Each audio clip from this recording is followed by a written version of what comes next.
다들 명절 잘 보내고 오셨나요? 우리 앞뒤 좌우에 계신 분들과 함께 인사 나눠볼까요? 잘 명절 지내고 오셨습니까? 한번 인사 나눠보겠습니다.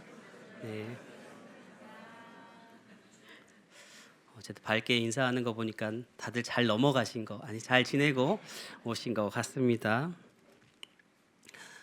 네, 오늘은 잘 모르겠습니다. 그래도 주님 곁이 좋습니다라는 제목으로 함께 말씀을 나누도록 하겠습니다. 덴마크 작가 한스 크리스티안 안데르센이 쓴 어머니 이야기라는 동화가 있습니다. 사랑하는 아이를 잃을 위기에 놓인 한 어머니가 그 아이를 붙잡기 위해 죽음의 사자를 뒤쫓는 이야기입니다. 어머니는 아이를 위해서라면 무엇이든 내어놓을 준비가 되어 있었습니다. 가시덤불을 맨몸으로 끌어안았고 앞을 보지 못하게 되더라도 거기에 가기 위해 강을 건넜고 자신의 젊음까지 까만 머리카락을 내어주면서까지 끝까지 따라갑니다. 이 이야기를 읽다 보면 마음이 먹먹해집니다. 왜냐하면 우리는 이 어머니의 마음을 외면할 수 없기 때문입니다. 우리 중에도 설명할 수 없는 침묵 앞에서 하나님 왜입니까? 라고 묻고 싶은 분들이 계실지 모릅니다. 사실 신앙생활을 한다는 것은 늘 대답을 듣는 과정은 아닙니다. 오히려 때로는 그 대답 없는 침묵의 시간을 어떻게 견뎌내느냐의 싸움이기도 합니다. 우리가 신앙생활을 하면서 길을 잃는 이유는 하나님을 몰라서가 아니라 자꾸만 내 기준으로 하나님을 재단하고 오해하기 때문입니다. 오늘 본문 속 제자들도 그랬습니다. 그들은 이해되지 않는 상황에서 그 앞에서 흔들리고 있습니다. 오늘 보면 요한복음 6장은 화려한 기적으로 시작됩니다. 5천 명을 먹이셨던 그 오병이어의 현장입니다. 여러분, 이 오병이어는 사복음서 모두에 기록될 만큼 중요한 그런 말씀이죠. 그래서 저는 이것을 외우고 있는데요. 이 기록된 장수들을 외울 때 이렇게 외웠습니다. 마태복음 6장, 누가복음 9장, 마태복음 14장, 마가복음 6장, 누가복음 9장, 요한복음 6장. 그래서 앞 숫자를 따서 14, 6, 9, 6. 어떻게 외웠냐면 이번 주 식사는 6구역입니다. 이렇게 외웠어요. 그러니까 안 잊어버리더라고요.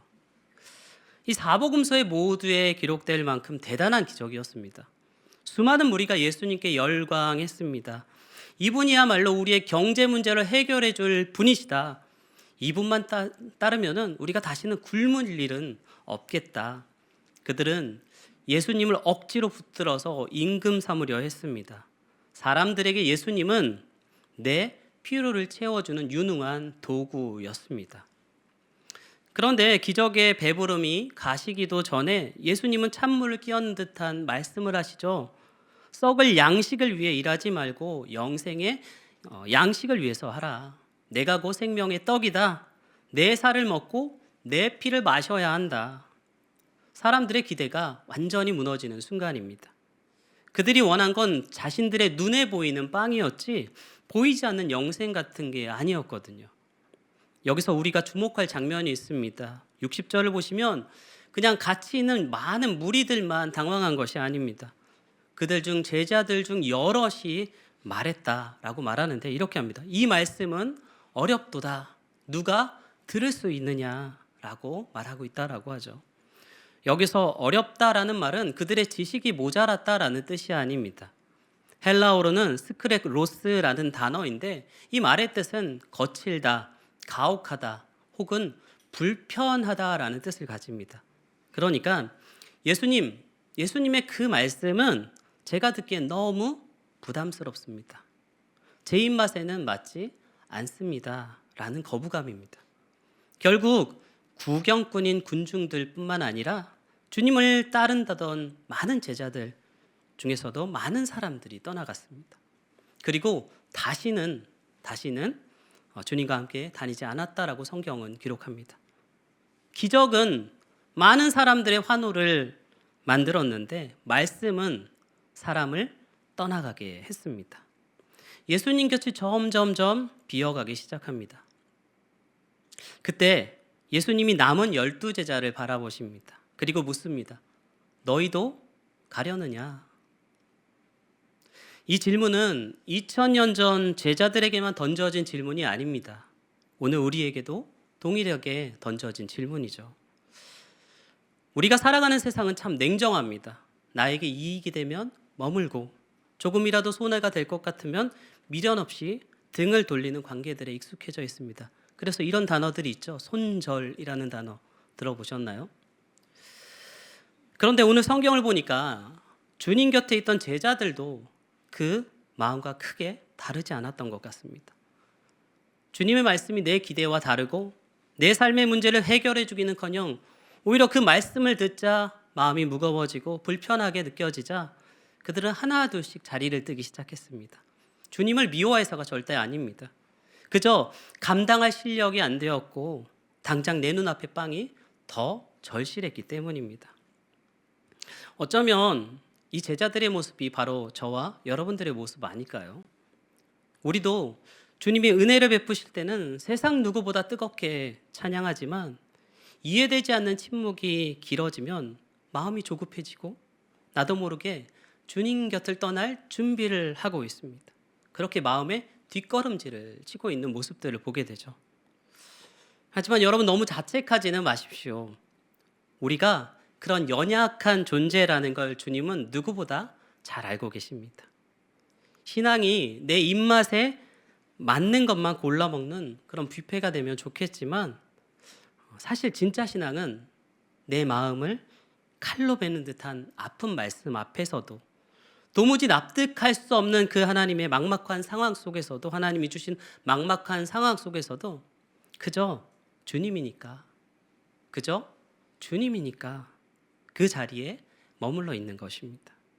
수많은 사람들이 자신의 계산기를 두드리면서 주님을 떠나갔습니다. 하지만 오늘 이 밤 여러분은 여전히 이 기도의 자리를 지키고 계십니다. 다 이해해서가 아니라 다 알아서가 아니라 주님이기에 그저 머물러 있는 그 발걸음, 주님이 오늘 그 투박하고도 간절한 발걸음을 세상 그 어떤 기적보다 소중히 여기고 계십니다. 멀어져가는 군중들과 제자들의 뒷모습을 바라보시면서 주님은 남은 12제자에게 고개를 돌리십니다.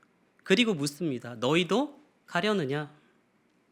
이 질문은 오늘 설교의 핵심입니다. 그런데 여러분, 예수님은 떠나가는 사람들을 붙잡고 변명하지 않으셨습니다.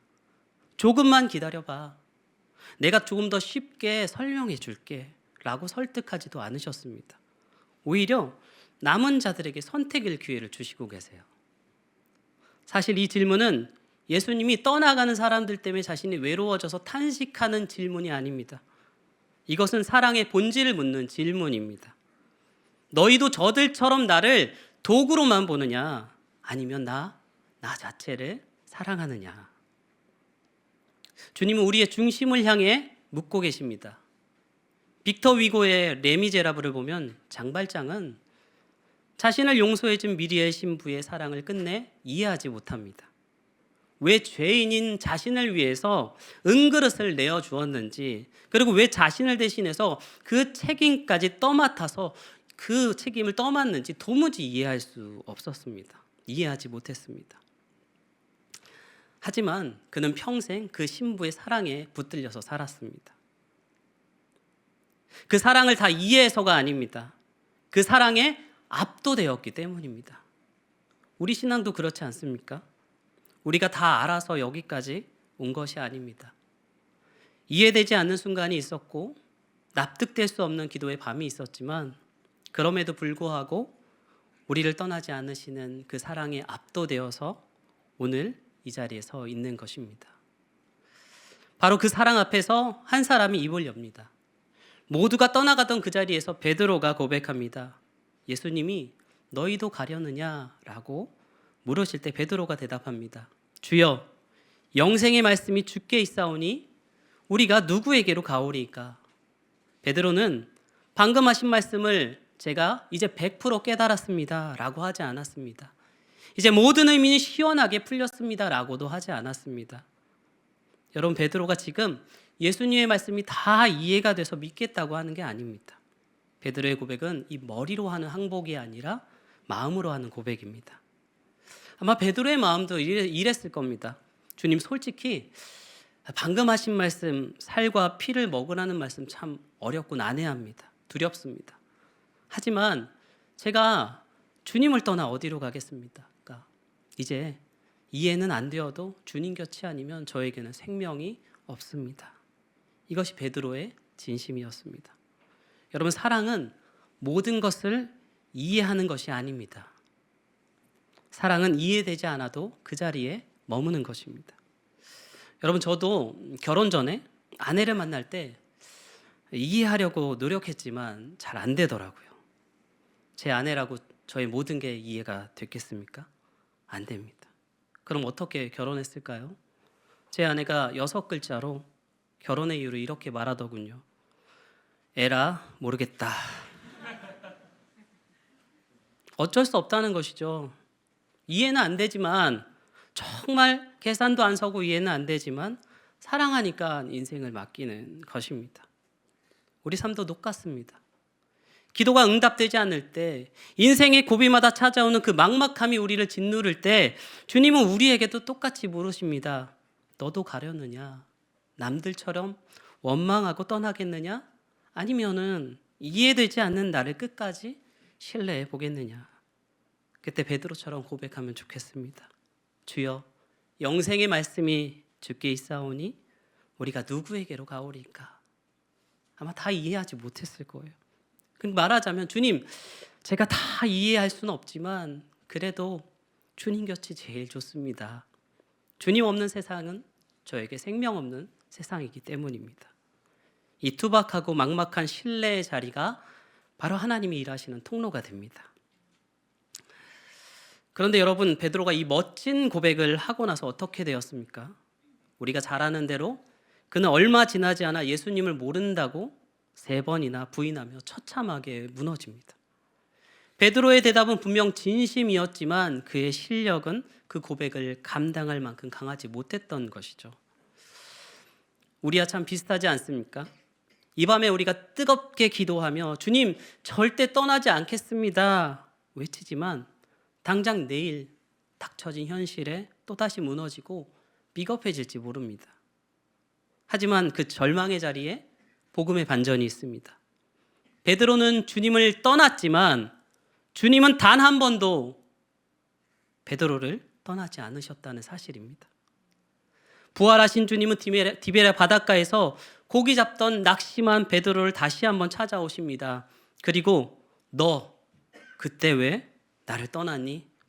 라고 따져 묻지 않으시고 그저 네가 나를 사랑하느냐? 라고 3번 물으십니다. 주님은 베드로의 실력을 보신 것이 아니라 그 마음을 보신 겁니다.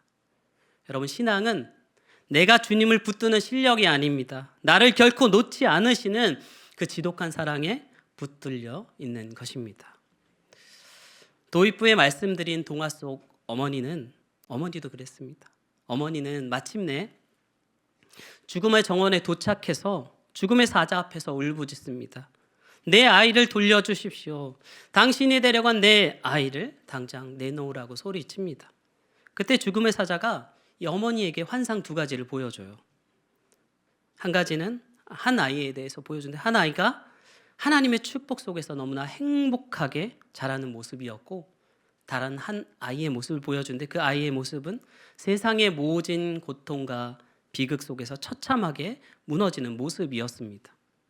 어머니는 떨면서 묻습니다. 이 2 아이 중에 누가 내 아이입니까? 죽음의 사자는 어느 쪽이 아이의 미래인지 끝내 알려주지 않습니다. 그 어머니는 우리가 기대하는 방식의 답을 받지 못했습니다. 그래서 이 이야기는 우리의 현실과 닮아 있습니다. 설명은 없고 침묵만 있습니다. 그 침묵 앞에서 어머니는 무릎을 꿇습니다. 하나님, 제 기도가 당신의 뜻에 어긋난다면 응답하지 않으셔도 좋습니다. 제 눈물보다 크신 하나님의 뜻이 제 아이의 인생에 이루어지게 하옵소서. 성도 여러분, 우리 인생에도 그런 순간이 있습니다. 왜 이런 일이 일어났는지, 왜 하필 나인지, 왜 그때였는지 우리는 끝내 다 알지 못할 수도 있습니다. 그러나 한 가지는 분명합니다. 이유는 몰라도 사랑은 확인할 수 있습니다. 물론 이유를 알면 머리는 시원해집니다. 그러나 사랑을 알면 우리는 버텨낼 힘을 얻게 됩니다. 십자가가 그렇습니다. 십자가는 우리에게 구구절절 이유를 설명해 주는 대신에 하나님이 우리를 얼마나 지독하게 사랑하시는지를 온몸으로 보여줍니다. 사실 세상에서 가장 이해되지 않는 것은 바로 하나님이십니다. 전능하신 분이 왜 초라한 인간이 되셨는지, 죄 없는 분이 왜 흉악한 십자가에 달려 돌아가셔야 했는지, 도대체 나 같은 죄인이 무엇이기에 이토록 지독하게 쫓아오시며 사랑하시는지, 이건 영원히 이해할 수 없는 영역입니다. 십자가는 가장 이해되지 않는 사건이지만 그 이해되지 않는 사랑이 우리를 살렸습니다. 러시아의 대문호였던 도스토예프스키는 이렇게 말했습니다.